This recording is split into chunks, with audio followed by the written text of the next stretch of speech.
This is my feeling. Like, if you got here and you've integrated into our society, yeah, maybe you shouldn't have snuck in, but you did it, and you're not breaking any laws. And you're a hardworking person. Those people need a path to citizenship, man. This is surprisingly a controversial take from him, but I agree with him. And the way to work out our differences is having conversations and negotiations and figuring out how to work it out. It's not lighting cop cars on fire. Like, this is, Yeah. But the spirit of those, like, not to defend any of that crap, but that rebellious nature in us is important too, though. It has to be directed correctly. Right. You shouldn't be burning Waymos while holding a Mexican flag, trying not to get sent back to Mexico. I mean, you're confusing the fuck out of me, dog. Like, who is your oppressor? Is it the electric car? Is it the country which you want to stay, but you're holding a flag of another country? Like, what? Why are you wearing a mask? Are you proud of this? Do you not want to get arrested? What are we doing? Are you scared of COVID? Like, I want to know. I'm happy he's having a good time about this, and I don't want to be reactionary, but I'm going to respond to the things he's saying. They can misinform people, and they can also misinterpret the agendas of what he's talking about. As far as the flags being raised and white people seem to be demonstrating pride in foreign flags, at the very first instance, it's a country of immigrants. People represent foreign flags that represent different movements all the time. Not only that, that's something that's very obvious, but let's give it a bit more nuance, right? People of these countries, they're being persecuted by ICE officials. They're being persecuted by the agendas of the administration that's in power. And I don't want to seem like a leftist libtard here, but apart from the initial explanation I gave for the usage of the flags, this is also a protest against the misrepresentation of immigrants that are in this country, of labeling them as the cause and the catalyst for all the issues, societal issues, economic issues that this country has. Whose rights to due process, which, by the way, it's multiple times in the Constitution, people have the right to due process. They're not being respected, right? It doesn't seem like there's any inclination towards having that respect. As far as the masks go, I got 2 points for that. First point. In protests, you always see people wearing masks. This is not anything that's new or specific to this protest. Not only that, the masks that are being used, a lot of these masks also prevent the inhalation of any gases that are being used by the officers who've been deployed onto the scene. Now, I'm not even against the officers necessarily. Do I believe officers escalate in these situations? Yes. Do I believe officers are waiting for the opportunity to use excessive force? Yes. Now, at the same time, I don't advocate for the riots that are also going on, but I also believe that a small minority of people don't represent the majority of people who are there for peaceful protests. Not only that, why aren't you asking about the masks for the so-called ICE officials? Are they ashamed of what they're doing as well? Why are they covering their faces? Are all the people who portray themselves as ICE officials actually ICE officials? Now look, I don't mean to take an antagonistic role here. You also have to consider the opposing questions for the agendas you're pushing.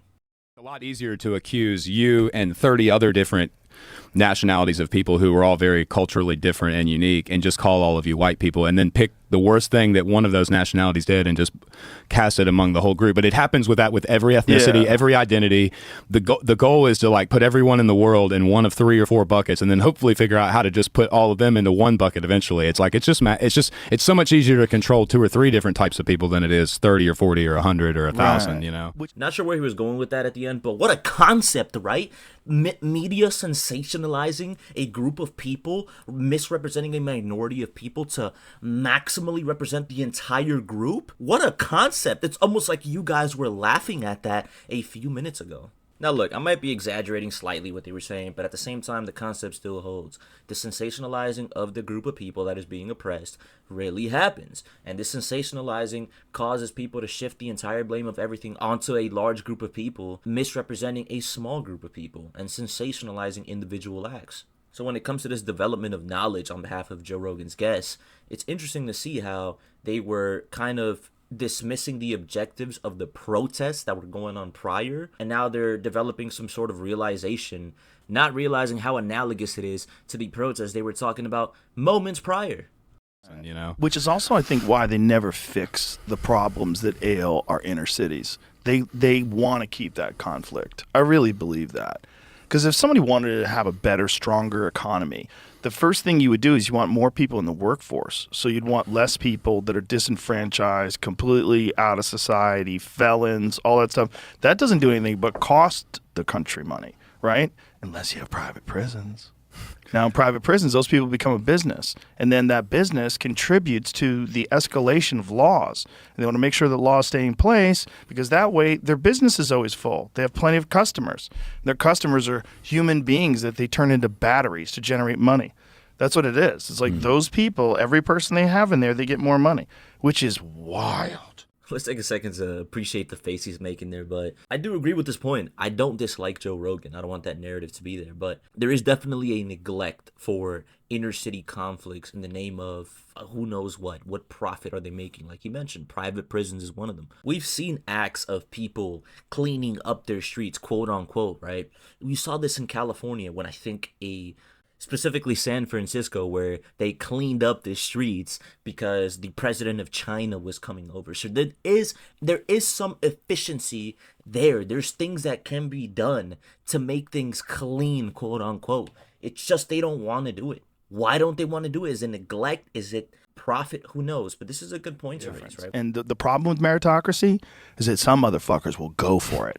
And if you get a whole country of people going for it, that gets scary for the people that just want to take naps. It's the same psychology that goes in, like in a lot of the smaller Appalachian towns, like where we recorded was really close to Bramwell, West Virginia. But if you look at even if you look at Bramwell, West Virginia, and their recent political history, like the last mayor they had, she embezzled money from the town, and there was like, and this isn't a very small town, so government corruption exists like everywhere. And it almost is like maybe in those big cities.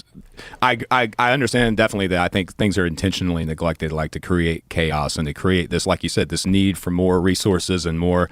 But it's also just that maybe a lot of those people that are in positions are just very spineless and self-centered, and like they don't even care that people are dying in their streets. They're worried about the money that can be made and the ego and the power of it. And that's a great point. The government and politicians are never truly about the prosperity of the people they're elected to represent. Instead, there's a massive prioritization from politicians and the higher ups for profit.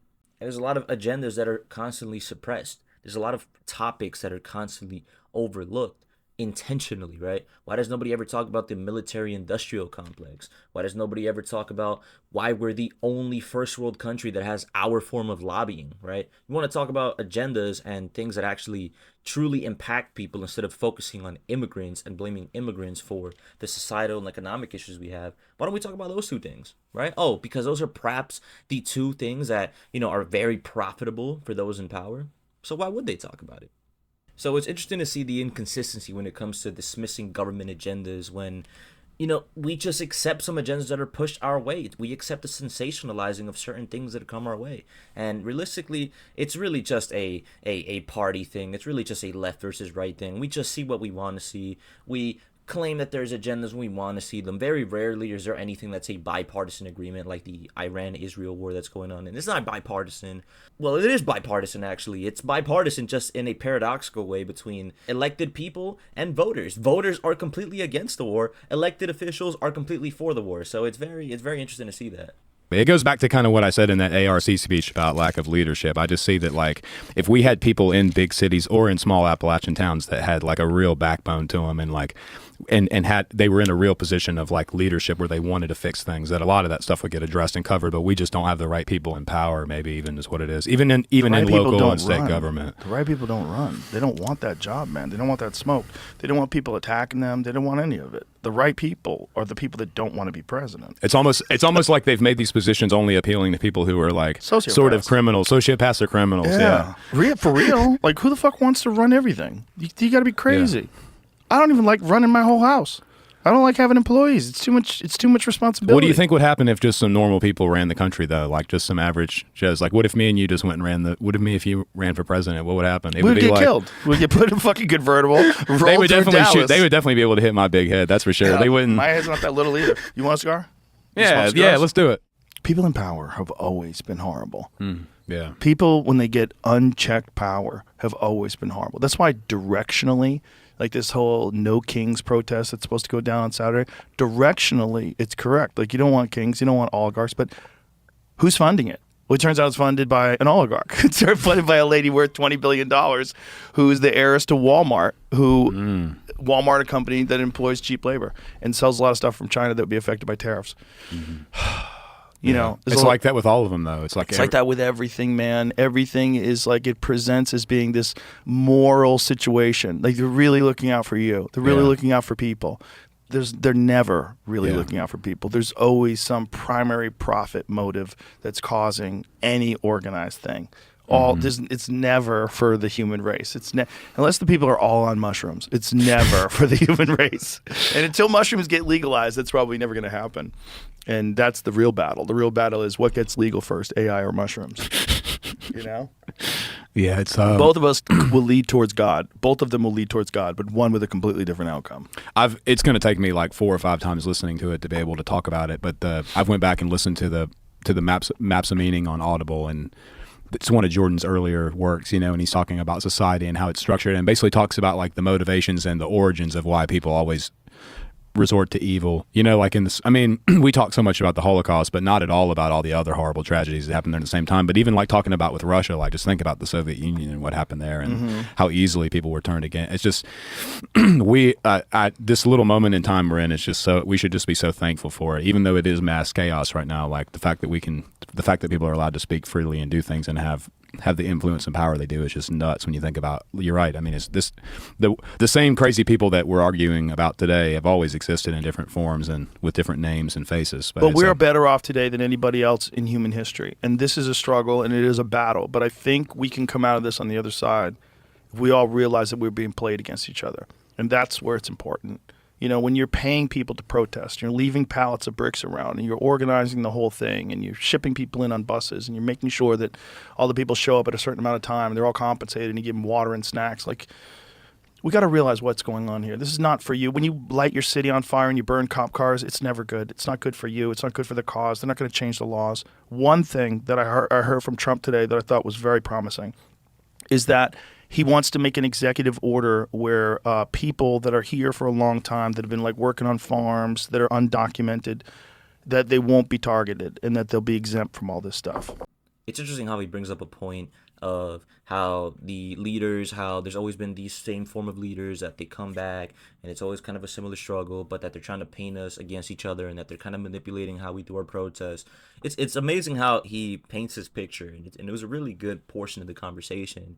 But right at the end, he begins to have hope in something the elected leader currently has. You know, the one who's kind of the pivotal orchestrator of all the chaos that's going on right now. I just thought that was a little bit interesting. But, you know, you guys draw your own conclusions from that.